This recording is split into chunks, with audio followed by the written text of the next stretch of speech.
Okay, so now we're going to do a problem where we're asked to find the x and y intercepts given this equation. So in future videos, we're going to learn how to graph this, all right?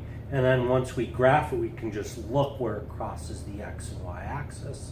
Those are the x and y intercepts. But for now, let's figure out how do we find these. Well, in the last video, to find the x-intercept, remember, we let y equal 0, because y is 0 everywhere on the x-axis. So what we do here is you let y equal 0. So when y is 0, we get 2x minus 3 times 0 equals 24. Any number times 0 is 0. So we get 2x minus 0, which is 2x. And then we divide both sides by 2.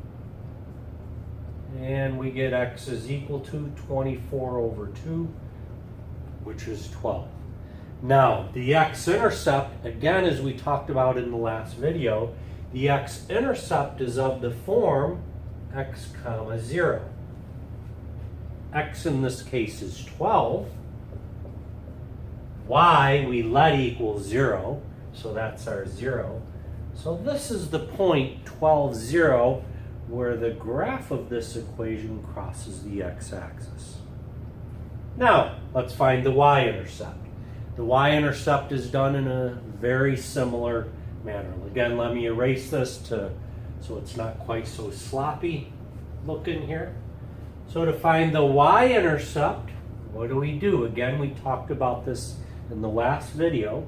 On the y-axis, everywhere on the y-axis, x is 0. So we let x equal 0 and solve for y.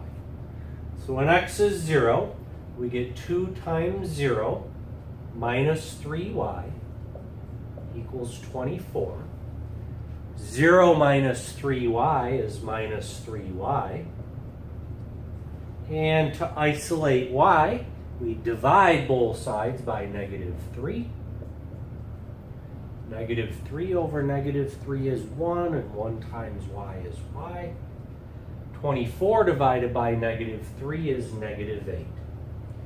Now, the actual y-intercept, again, as we talked about in the last video, x is 0, and then we have whatever y is.